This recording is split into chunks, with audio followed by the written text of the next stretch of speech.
Tuhan Allah Bapa kami yang di surga, kami mengucap syukur kepada Tuhan. Kami bersyukur untuk jam ibadah yang Tuhan anugerahkan, di mana kami boleh berkumpul seluruh umat yang mengasihi Tuhan, dan kami boleh berjumpa, kami boleh bersama, dan terlebih kami boleh datang mencari Tuhan, memuji dan menyembah Tuhan. Dan terlebih teramat khusus kami akan mendengar belajar akan kebenaran firman Tuhan yang ada sebagai penuntun, penguat, penghibur di dalam kami menjalani hari-hari kami yang di dalam ketidakberdayaan, bahkan di dalam kelelahan. Tetapi firman-Mu yang selalu senantiasa yang kami ingat, kami dengar, kami renungkan, menjadi kekuatan untuk kami tetap terus hidup di dalam kebenaran Dia Bapa, karena kami percaya setiap pengharapan di dalam Tuhan tidak akan pernah menjadi sia-sia. Tatkala kami menjalani hidup kami di dalam dunia yang penuh masalah, pergumulan, tantangan, tetapi Kristus Tuhan yang telah mati bersama memberi kekuatan, sukacita, bahkan dalam Roh-Mu yang kudus Engkau curahkan untuk menuntun dan membimbing kami semua. Tuhan berkati pemberitaan firman-Mu. Mari Tuhan berkati hamba-Mu kami semua, bahkan rombongan yang kami bertaruhkan ke dalam tangan pengasihan-Mu. Tuhan yang menolong dan menjaga kami semua. Demi nama Tuhan Yesus kami berdoa. Haleluya. Amin. Puji nama Tuhan. Shalom. Bapak Ibu jemaat yang dikasihi Tuhan Yesus Kristus, mari kita membuka firman Tuhan yang terambil dari kitab Roma pasal yang ke-8. Kitab Roma pasal yang ke-8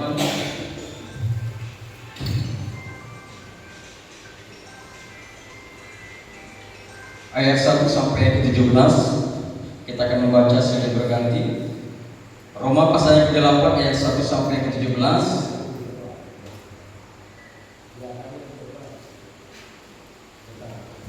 Demikian firman Tuhan, hidup oleh Roh. Oleh sebab itu, sekarang tidak ada penghukuman bagi mereka yang ada di dalam Kristus Yesus. 1, 2, 3.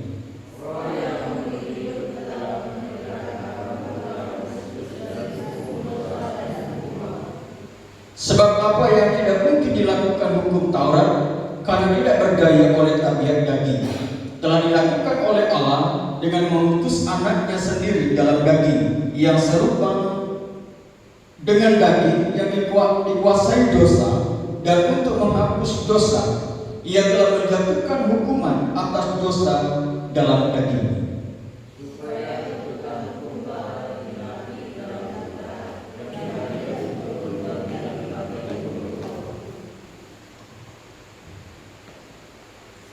Sebab mereka yang hidup menurut tabiat daging memikirkan hal-hal yang dari keinginan daging. Mereka yang hidup menurut Roh memikirkan hal-hal yang dari Roh.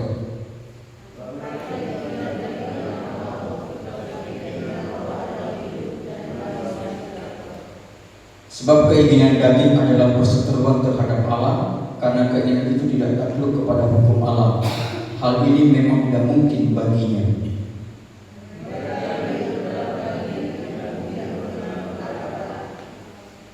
Namun kamu hidup di dalam tabiat daging, melainkan dalam Roh, jika memang Roh Allah tinggal dalam kamu. Namun jika orang tidak memiliki Roh Kristus, ia bukan milik Kristus.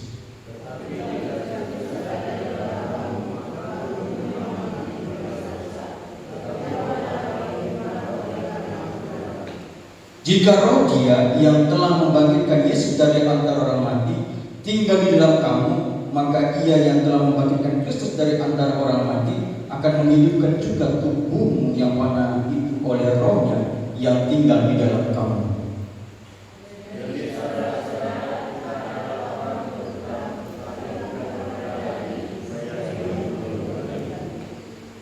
Sebab jika kamu hidup menurut keinginan daging, kamu akan mati. Namun jika oleh Roh kamu mematikan perbuatan-perbuatan tubuhmu, kamu akan hidup.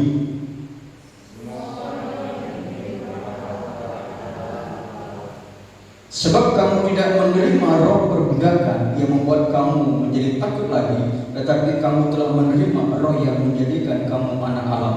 Oleh roh itu kita berseru, Ya Aba, Ya Bapa.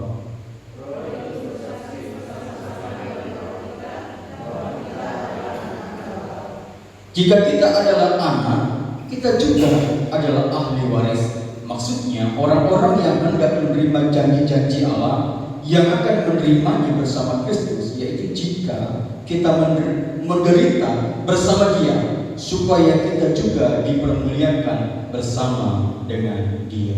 Tuhan yang kita sembah. Puji nama Tuhan Bapak Ibu yang dikasihi untuk kita Yesus Kristus. Melalui pembacaan firman Tuhan, yaitu dalam Roma 8 ayat 1 sampai 17 ini, kita akan belajar dengan satu tema, yaitu hidup baru oleh karena pembebasan di dalam Roh-Nya yang kudus. Bapak Ibu dikasih Tuhan, ya seperti yang kemarin minggu lalu, minggu ini kita sudah merayakan hari Pentakosta, hari pencurahan Roh Kudus, di mana Allah mencurahkan Roh-Nya bagi setiap orang yang percaya kepada Tuhan. Yang sebagaimana yang disampaikan oleh Ibu Gembala, Roh yang diberikan oleh Tuhan bukanlah roh ketakutan, tapi roh keberanian Bapak Ibu. Bukan roh kesombongan, tapi Roh Kudus itu juga, kalau kami belajar, itu juga adalah roh yang tertib Bapak Ibu. Jadi Roh Kudus itu bukan roh yang tertib, dia adalah roh yang tertib, roh yang baik, roh yang bagus, dan semuanya Bapak Ibu dikasih Tuhan. Tapi menariknya kalau kita melihat yang kemarin dalam Bapak Ibu Gembala, di mana melalui Roh Kudus, waktu sebelum pencurahan Roh Kudus, murid-murid Tuhan Yesus begitu mengalami ketakutan. Mereka begitu, mungkin ada banyak yang tidak berani bersaksi, gagal untuk menyampaikan, tidak punya pengalaman, orang yang tidak sekolah mungkin, tetapi kuasa Tuhan ketika roh itu ada, jadi mereka menjadi orang yang begitu luar biasa Bapak Ibu. Itu bukan karena pengalaman mereka ya, tetapi itu karena roh itu sendiri yang melakukan segala pekerjaan, yaitu menyampaikan kebenaran Allah yang Tuhan kerjakan di dalam dunia ini. Begitu spektakulernya, begitu hebatnya Roh Kudus itu Bapak Ibu dikasih Tuhan. Ada bagian daripada Allah Tritunggal. Bapak Ibu dikasih Tuhan, orang yang dipenuhi Roh Kudus. Bapak Ibu dikasih Tuhan di ayat ini, kalau nggak salah Kisah Rasul Kembali ayat 1-8 itu mengatakan bahwa Roh itu diberikan supaya kita bersaksi. Tidak lain tidak bukan Bapak Ibu dikasih Tuhan. Roh Kudus itu diberikan supaya kita bersaksi, supaya kita memberitakan firman, memberitakan Injil, supaya banyak orang boleh mengatakan percaya kepada Kristus. Karena kita tahu pada sampai saat sekarang ini pun banyak orang yang meninggalkan Tuhan. Jangan orang Kristen yang meninggalkan Tuhan, orang yang percaya banyak. Sekarang pun orang yang percaya betul-betul, yang sungguh-sungguh itu banyak orang berlari dan meninggalkan iman mereka kepada Tuhan.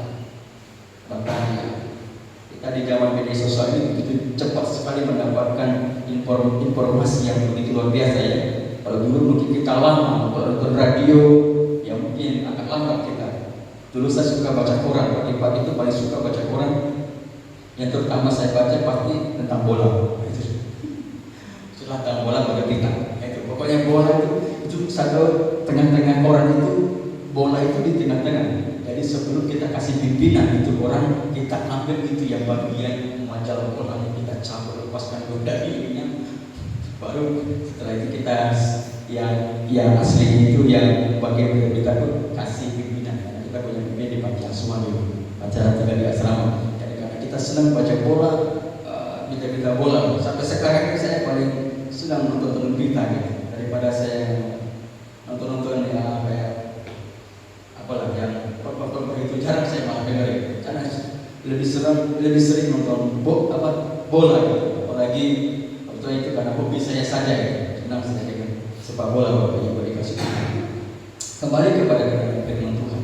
Pada teks ini kita akan belajar hidup baru oleh Roh Kudus. Hari Pentakosta itu memberikan kita pencerahan, mengingatkan dan menyadarkan kita ada hari pencurahan Roh Kudus. Itu ya, saya lupa Bapak dari media sosial tadi, karena kita cepat mendapat akses berita. Jadi saya dapat berita bahwa adiknya dari Sinatria ya, artis dari Sinatria ya, rupanya adik ceweknya itu sudah pindah ke ini, rajin beribadah pelayanan, nggak tahu itu. Tapi tiba-tiba dia sudah meninggalkan imannya karena nggak tahu apa yang menjadi tujuan. Dia beralih kepada iman Kristen, iman percaya, beralih kepada iman yang lain. Bapak Ibu dikasih Tuhan. Ya itulah tantangan mode dunia sekarang ini. Dunia ini nggak menjadi baik, Bapak Ibu. Itu harus hati-hati. Memang dunia ini semakin hari semakin tidak baik, Bapak Ibu dikasih Tuhan. Bahkan kalau kita baca tadi beberapa hari ini yang paling heboh ini kan Israel sama Iran ya. Nah itu luar biasa. Kalau Iran itu mau babi buta, ini nggak peduli keluarga sipil, yang penting hajar saja, yang penting bomnya itu masuk istilahnya tengah-tengahnya. Kalau dia mau bom di kota Balikpapan, di tengah-tengahnya hantam saja. Kalau Israel nggak seperti itu, dia hantam tepat sasaran kepada tempat orang-orang yang memang dia dituju. Tapi kalau Iran yang ini ya sudah, yang penting dia bisa nyerang ya sudah, dia hantam semua membabi buta, Bapak Ibu dikasih Tuhan. Tak peduli dia yang akan diserang siapa, dia hantam semua warga sipil. Ini luar biasa. Peperangan yang terjadi ini bangsa yang peperangan yang terjadi Bapak Ibu yang terus berlangsung. Ya akhir zaman kita tidak tahu kapan Tuhan akan datang. Ini yang mempersiapkan diri kita. Selain kita boleh ada dan kita boleh hidup, ya Tuhan berikan bagi kita semua. Oleh karena itu kembali pada firman Tuhan, kuasa daripada Roh Kudus dicurahkan oleh Allah melalui Roh Kudus. Ini bukan sekedar kuasa atau sesuatu yang gaib, tapi ini berbicara mengenai kehadiran pribadi Allah itu sendiri tinggal dalam setiap orang yang percaya kepada Tuhan, kepada Kristus sebagai Tuhan, sebagai juru selamatnya. Sehingga melalui pencurahan Roh Kudus ini kita diingatkan bahwa Tuhan hadir, Tuhan ada bagi setiap orang yang percaya kepada Tuhan. Diberikan bagi kita semua, supaya dengan tujuannya apa? Supaya kita hidup dan mengasihi Tuhan. Melalui pembacaan firman Tuhan yang cukup panjang, saya hanya beberapa saja memberi pemahaman, penekanan. Melalui pencurahan Roh Kudus ini, kita belajar yang pertama yaitu mengenai pembebasan dari kedagingan melalui kuasa Roh Kudus, melalui pencurahan daripada Roh itu, Roh yang diberikan bagi setiap orang yang percaya kepada Tuhan. Melalui ayat 1 sampai yang ke-13, ini menekankan bahwa pembebasan bagi setiap orang yang percaya, yaitu mereka hidup di dalam Roh Kudus. Menegaskan sebuah fakta di ayat pertama, jadi sekarang tidak ada penghukuman bagi mereka yang ada di dalam Kristus Yesus. Tidak ada penghukuman bagi setiap orang yang percaya kepada Tuhan, karena ketika mereka diberikan oleh Roh, mereka hidup di dalam Tuhan. Penghukuman bagi mereka tidak ada di dalam Kristus Yesus, menandakan sebuah keberadaan orang yang percaya, yang hidup di dalam Tuhan. Mereka dibebaskan dari hukuman dosa dan maut. Ini sebuah penegasan bahwa Roh yang diberikan oleh Allah itu menuntun dan memimpin kita untuk hidup yang baru, dan kita dibebaskan dari hukuman dosa dan maut. Pembebasan ini bukan karena kekuatan manusia, Bapak Ibu dikasih Tuhan. Pembebasan ini murni datang daripada Allah. Pembebasan ini terjadi karena kuasa karya sepenuhnya, seluruhnya, semuanya dikerjakan itu oleh Allah itu sendiri. Menjelaskan lebih lanjut lagi bahwa pembebasan itu terjadi sebab Roh yang hidup, yaitu Roh yang hidup tinggal dalam kita, telah memerdekakan kita semua bagi setiap orang yang percaya bahwa kita sudah dibebaskan daripada dosa dan maut itu sendiri. Kita adalah orang-orang yang diselamatkan oleh Tuhan.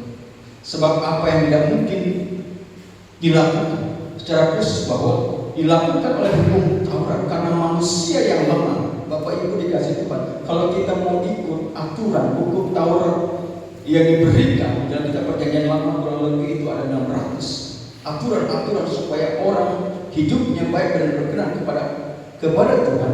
Tidak ada yang lulus, Bapak Ibu dikasih Tuhan. Tidak ada yang lulus. Makanya ketika Tuhan Tuhan datang, Kristus hadir menjadi korban pendamaian, dia sudah menggenapkan daripada hukum Taurat itu sendiri. Hanya Tuhan yang bisa menyelesaikan, hanya Tuhan yang bisa memenuhi segala hukum Taurat itu. Manusia tidak ada, Bapak Ibu, dikasih Tuhan. Hanya Tuhan saja yang dapat atau kriteria yang memenuhi daripada hukum Taurat itu sendiri. Tuhan tidak berdosa, Bapak Ibu, dikasih Tuhan. Dia manusia yang sempurna, Bapak Ibu.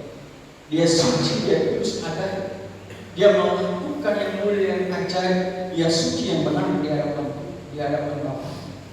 Dan dia menjadi korban penebusan. Dan oleh karena itu, kita yang layak dan patut dihukum karena dosa dalam kedagingan. Tetapi Allah yang mengasihi kita melalui anaknya Tuhan. Hukum Taurat sebagai norma moral yang sempurna tidak mampu membebaskan manusia dari kutukan dosa. Karena keterbatasan manusia yang begitu lemah, Bapak Ibu dikasih Tuhan. Karena dosa satu orang, semuanya tercemar dan semuanya layak dan patut dihukum. Sebagaimanapun manusia berusaha membebaskan, mungkin menebus, mengusahakan supaya mereka layak di hadapan Tuhan, membangun diri mereka supaya suci di hadapan Tuhan, tidak ada yang bisa melakukan ini, Bapak Ibu. Yang mungkin kalau kita lihat, ada saya kemarin lihat seorang di India bertapa di tengah jalan, nggak tahu dia di perempatan itu panas-panas sampai dia kayak gosong hitam lagi air, supaya dia kalau nggak salah jadi Buddha itu supaya mendapatkan apa yang baik dari Buddha, kesempurnaan. Tapi semuanya itu tidak bisa, Bapak, untuk memenuhi norma atau moral yang sempurna daripada hukum Taurat itu sendiri. Tidak ada manusia yang bisa mengusahakan dan melakukannya itu, sebaik apapun itu, berusaha apapun itu. Mungkin konteksnya kita sebagai orang Kristen yang satu minggu mungkin 3 kali puasa, kita berdoa, baca firman setiap hari, ya mungkin kita berusaha menaruh pikiran hati kita supaya suci dan kudus, Bapak Ibu. Tidak mungkin, Bapak Ibu, karena manusia itu begitu lemah. Ada begitu banyak kekuatan godaan, bahkan orang-orang yang akan menjatuhkan. Namun kita tahu bahwa begitu besarnya kasih Allah, dia mengutus anaknya Yesus Kristus menjadi serupa dalam daging yang tak berdosa. Melalui tubuhnya yang nyata, ia memulihkan, menyempurnakan, menjadi korban Kristus yang sempurna, sehingga kita semua dapat dilepaskan, dijauhkan, tidak dihukum, dibersihkan, disucikan. Tidak hanya kita dibebaskan daripada hukum, tetapi kita disucikan, dikuduskan, dimurnikan, dan kita dibebaskan, dimenangkan untuk hidup di dalam Tuhan. Karya Kristus inilah menjadi roh yang hidup, dapat bekerja dalam setiap hidup orang yang percaya. Karya Tuhan, kematian Tuhan Yesus di kayu salib inilah menjadi hukum roh yang hidup, yang bekerja bagi setiap orang yang percaya kepada Tuhan. Roh Kudus, anak pribadi Allah yang berdiam di dalam diri kita, itulah yang menghidupkan, membebaskan kita dari kekuatan dosa yang membawa kepada. Siapakah orang yang dapat mencari Tuhan? Tidak ada yang dapat mencari Tuhan selain daripada Tuhan sendiri yang mencari dan menemukan dan menyelamatkan kita.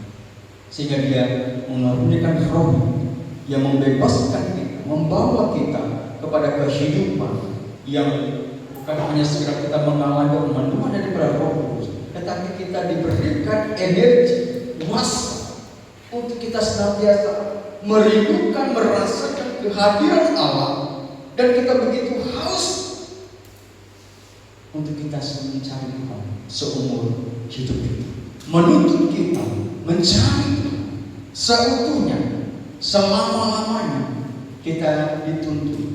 Bagi setiap orang yang percaya kepada Tuhan, roh daripada roh itu sendiri memberikan kita, menuntut kita untuk tetap terus hidup di dalam Tuhan. Dan roh itu juga akan menuntut dan membawa kita diberikan kuasa, keberanian untuk bersaksi, memberitakan kebenaran bagi setiap orang yang belum dan mengenal percaya kepada Tuhan, sehingga mereka boleh dimenangkan, boleh mengalami apa yang kita sudah alami di dalam dalam kehidupan kita sebagai orang yang percaya kepada Tuhan. Roh Tuhan memberikan kita kekuatan. Roh Tuhan memberikan kita hidup untuk kita tidak lagi hidup di dalam dunia, tidak lagi hidup di dalam hawa nafsu, tetapi kita hidup untuk berbuah buah daripada buah-buah roh. Bapak Ibu dikasih Tuhan, hidup di dalam roh itu menghasilkan damai sejahtera dan kehidupan yang kekal. Roh yang Tuhan berikan itu menghidupkan kita, tidak hanya menuntun hidup kita untuk kita melayani Tuhan, tetapi di dalam kehidupan itu nyata bahwa orang yang di dalam roh Tuhan itu akan menghasilkan damai sejahtera, sukacita, kehidupan yang kekal. Jadi orang yang dipenuhi Roh Kudus, Bapak Ibu kasih Tuhan, yang mungkin disertai kegembala kemarin yang begitu heboh, itu luar biasa melakukan ini dan itu, Bapak Ibu dikasih Tuhan. Ada yang menarik kemarin bahwa salah saya pernah saya posting bahwa terkadang orang yang sering mengatakan berbicara mengenai Roh Kudus belum tentu mereka orang yang dipenuhi Roh Kudus, tetapi mereka yang berbicara mengenai Kristus justru mereka orang yang dipenuhi oleh Roh Kudus. Kalau orang yang dipenuhi Roh Kudus, dia akan terus bersaksi dan bercerita. Dikit-dikit pasti firman, dikit-dikit akan terus membawa atau semua kehidupan atau yang disampaikan, dibicarakan itu menuntut kepada Kristus. Bapak Ibu dikasih Tuhan. Karena Roh diberikan itu supaya kita bersaksi memberitakan Kristus. Jangan tidak bukan bersaksi untuk diri kita sendiri, bersaksi untuk kerja saya sendiri. Bukan untuk gereja, bersaksi untuk gereja, bersaksi untuk pendeta, bersaksi untuk sinode. Tetapi Roh itu diberikan untuk bersaksi, kita memberitakan Kristus yang mati, tersalibkan dan bangkit, yang telah menyelamatkan umat manusia yang percaya kepada Tuhan. Orang yang hidup di dalam Roh Tuhan, mereka akan hidup taat dan setia. Mereka tidak akan suka mengenai atau melakukan hal-hal yang mendukakan hati Tuhan, yang menyakiti hati Tuhan. Mereka mereka akan pegang akan sesuatu yang tidak baik, sesuatu yang berdosa, sesuatu yang tidak menyenangkan hati Tuhan. Tetapi mereka terus hidup dan bergantung kepada Tuhan. Kehadiran daripada Roh Kudus ini memberikan hidup yang baru, memampukan kita untuk menolak segala keinginan-keinginan daging dan supaya kita untuk tetap menjaga, memilih hidup kita sesuai dengan kehendak daripada Allah itu sendiri. Secara kehidupan kita, penerapan kita sebagai anak-anak Tuhan, Roh yang diberikan daripada kita semua, secara tidak sadar itu sedang mengarahkan setiap hati dan pikiran kita, berkata dan perbuatan untuk kita dipimpin daripada Roh itu sendiri. Orang yang dipenuhi oleh Roh Kudus, segala pemikiran kita, perkataan, perbuatan kita itu harus dipimpin oleh Roh Kudus. Untuk kita tidak lagi melakukan atau melaksanakan, merancangkan, berpikir dengan keinginan, yaitu dengan hawa nafsu dunia. Tetapi kita diarahkan, dipimpin untuk kita melakukan kebenaran firman Tuhan seutuhnya. Dia mengerjakan kasih sukacita, damai sejahtera, kesabaran, itu buah-buah Roh. Itu aktif dan sadar akan memimpin setiap orang yang percaya untuk hidup di dalam kehidupan kita sebagai anak-anak Tuhan. Itulah fungsi daripada Roh itu sendiri. Secara tidak sadar kita sedang diarahkan, dituntut, dipimpin baik dalam perkataan, perbuatan kita, tingkah laku kita untuk meresponi Allah adalah Tuhan yang kita sembah, yang kita puji sebagai Tuhan Juru Selamat kita yang hidup, untuk lebih kita aktif, lebih sadar, lebih setia, taat dan hidup sungguh-sungguh kepada Tuhan. Di bawah kita untuk kita terus mencari Tuhan seumur hidup kita.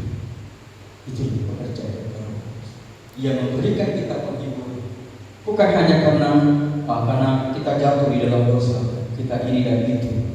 Tetapi ada kalanya manusia itu kadang meninggalkan Tuhan bukan karena dia jatuh dalam dosa, meninggalkan imannya, karena dia tidak mau lagi. Tetapi karena juga ada hal faktor ekonomi, faktor pekerjaan, faktor jabatan, faktor hal-hal yang lain yang menggoda. Mungkin lebih kenikmatan itu begitu, kenikmatan dunia itu begitu sangat enak.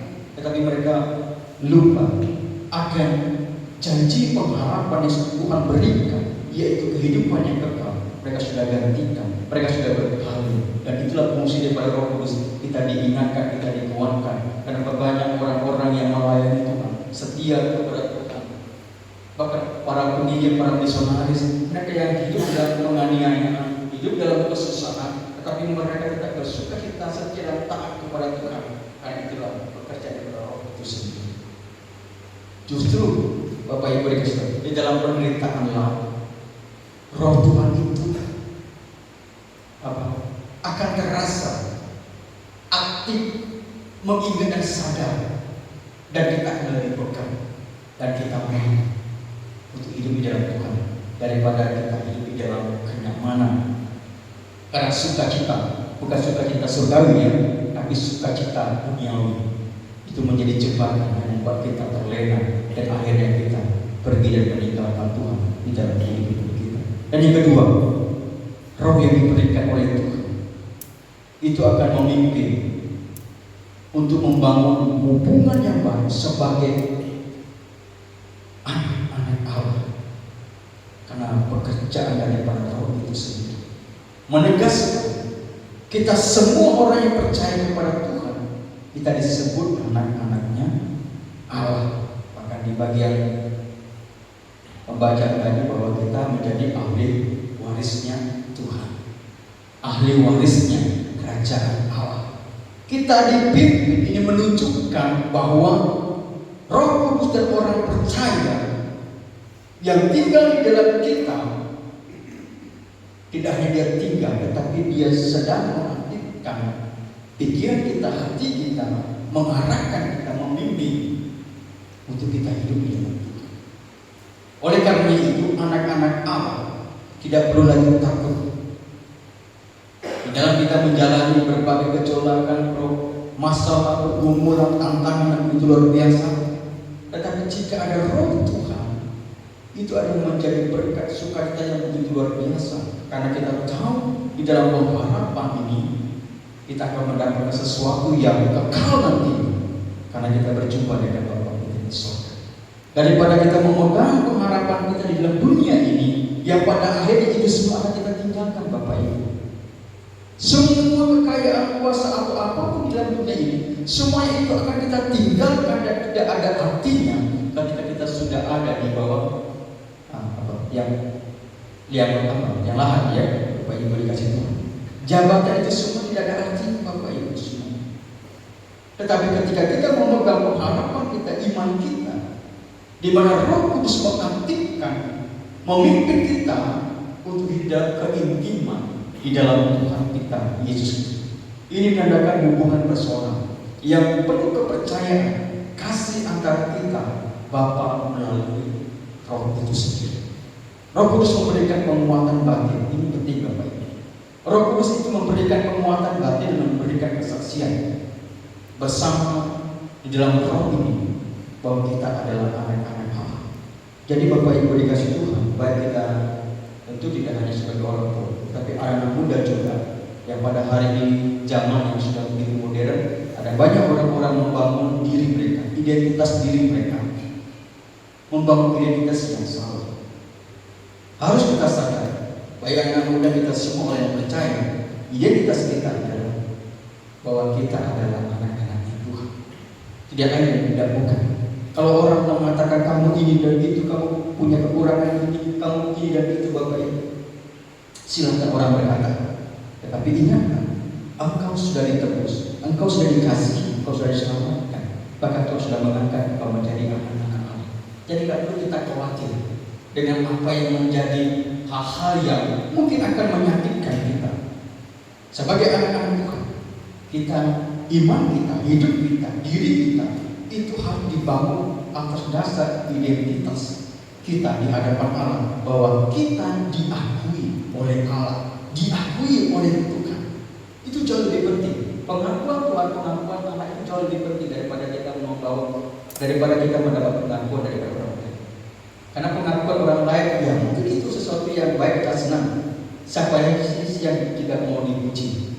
Tapi terkadang hari ini pengakuan itu kadang menjadi sesuatu ya hanya pengakuan semata, atau hanya pengakuan ya menurut waktu saja Bapak Ibu dikasih Tuhan. Tetapi pengakuan di hadapan Allah ini menunjukkan bahwa betapa berharganya kita di hadapan Tuhan, betapa kita dikasihi Tuhan, kita disayangi Tuhan.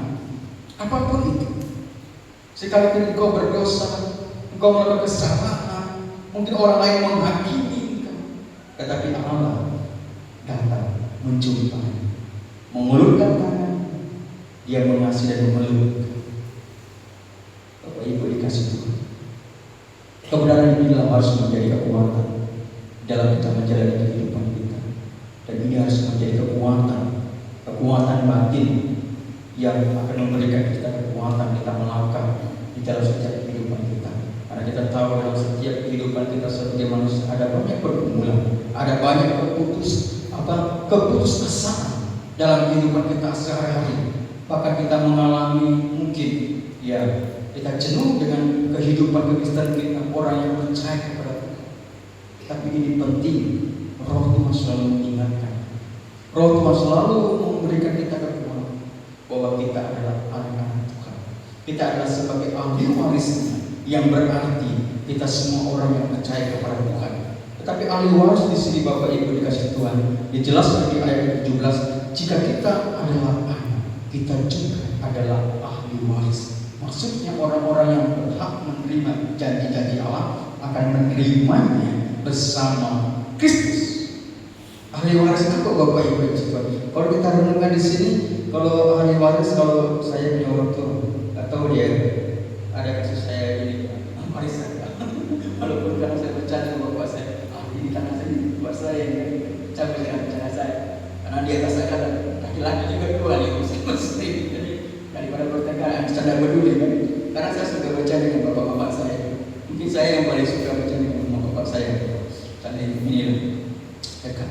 Kalau kita dikasih ahli waris harta, mobil, tanah, kekayaan, tabungan, itu sebenarnya Bapak Ibu. Siapa sih gak senang kalau kita dikasih ahli waris gitu ya? Kita pasti senang. Tapi jangan sampai kita dikasih ahli waris kayak video diberebut ini 3 anak ahli waris. Atau Bapak dikasih ahli waris ada 30 juta dolar. Tapi utang kalau lunas mati gitu. Ahli warisnya 30 juta dolar, tapi tolong lunasi. Ini sudah mati. Buat menderita di orang yang hidup namanya begitu kan? Tetapi di sini Bapak Ibu yang dimaksud ahli waris di sini berarti perhatikan baik-baik ayat 17 ini. Bapak Ibu harus memahami kekristenan orang yang percaya. Kita harus turut menderita bersama Kristus. Ini ahli warisnya Bapak Ibu.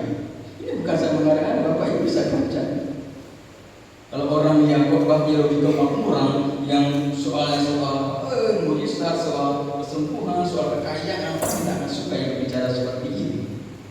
Hidupnya hanya seperti itu saja. Tetapi ini firman Tuhan menegaskan, mengingatkan kita janji ahli waris itu. Kita menjadi ahli waris itu sama dengan kita harus turut menderita bersama Kristus, mengalami tantangan, penolakan, dan kesulitan duniawi.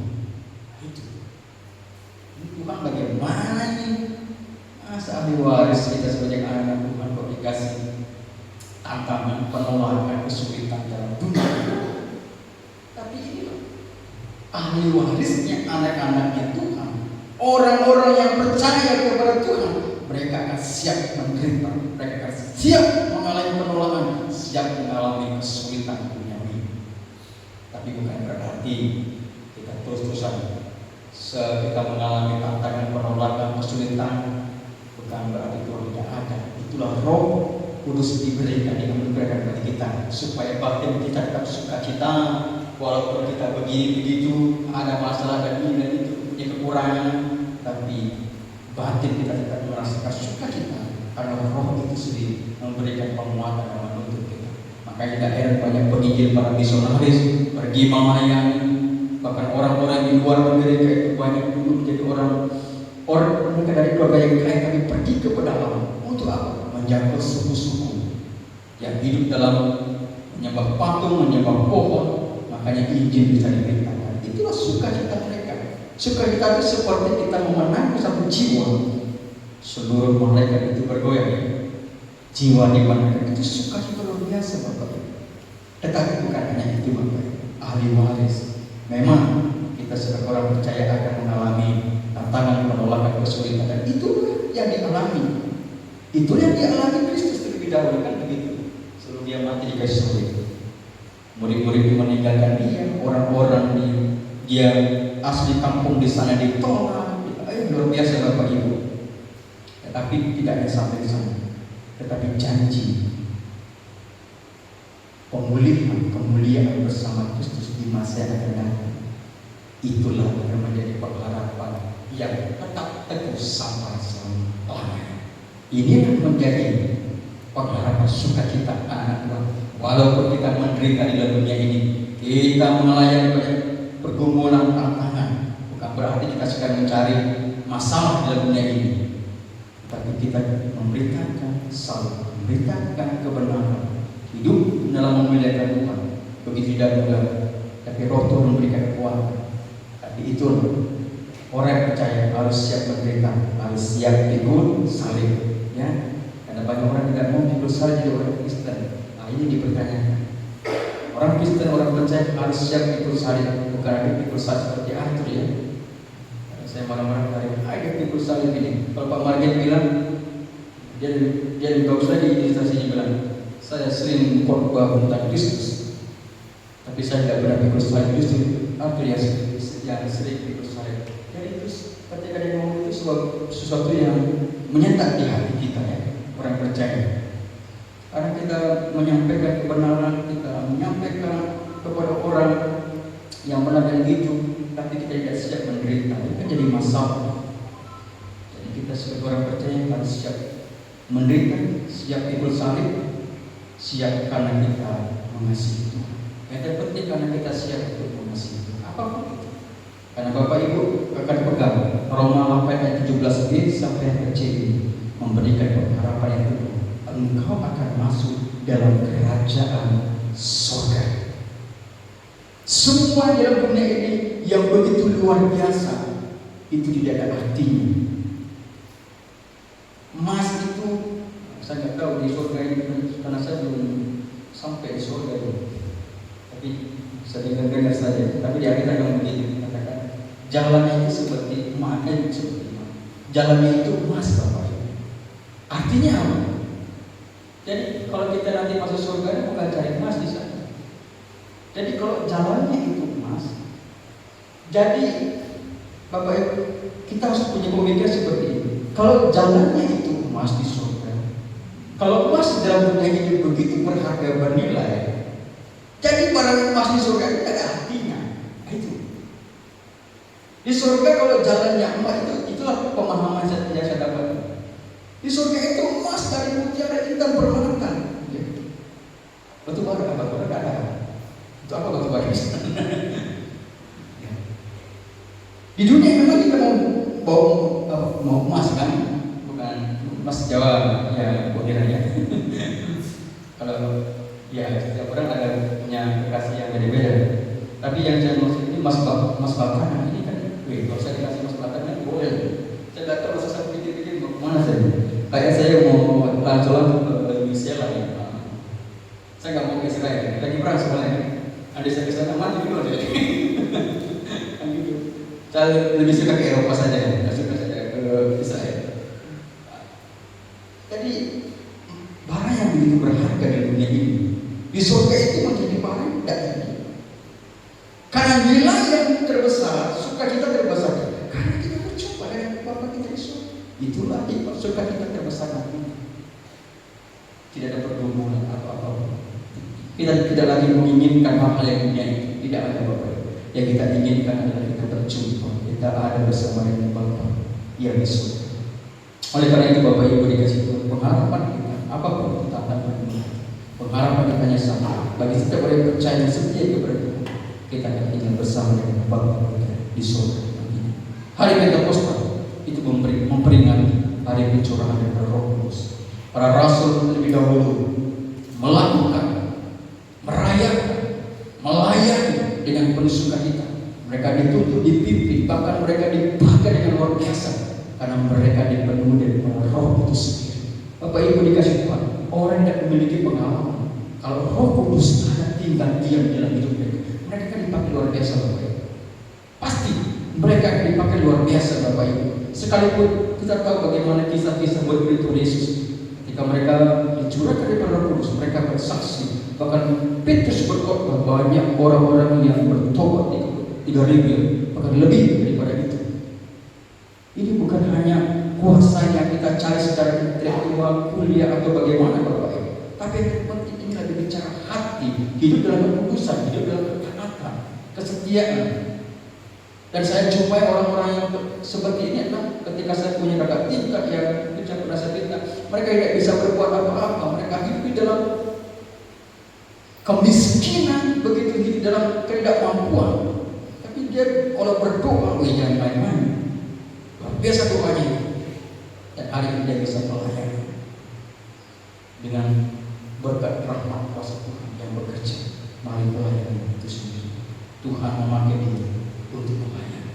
Yang terpenting adalah Roh Kudus membebaskan kita dari kehidupan yang lama. Dia dikuasai pada kita untuk memimpin kita hidup sebagai anak-anak Allah yang berani, percaya, dan pastinya kita dimampukan hidup dalam kasih, kebenaran Allah secara nyata. Itulah kuasa dari Roh Kudus. Kita dipimpin, kita berani, kita dimampukan untuk hidup dalam kebenaran. Sekalipun kita berbeda, tapi kita dapat melaksanakan kebenaran daripada Kristus di dalam dunia ini. Oleh karena itu, oleh karena firman Tuhan pada pagi hari ini, marilah kita berkomitmen untuk tidak mari meninggalkan kehidupan duniawi menurut kedagingan, untuk kita bertolak kepada kehidupan yang dipimpin dari Roh Kudus.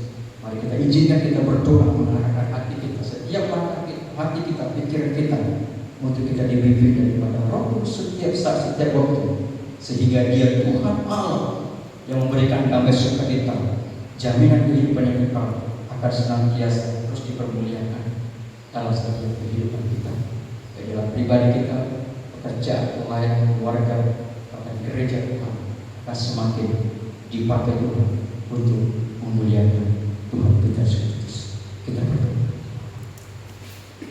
Ya Tuhan, Allah Bapa kami yang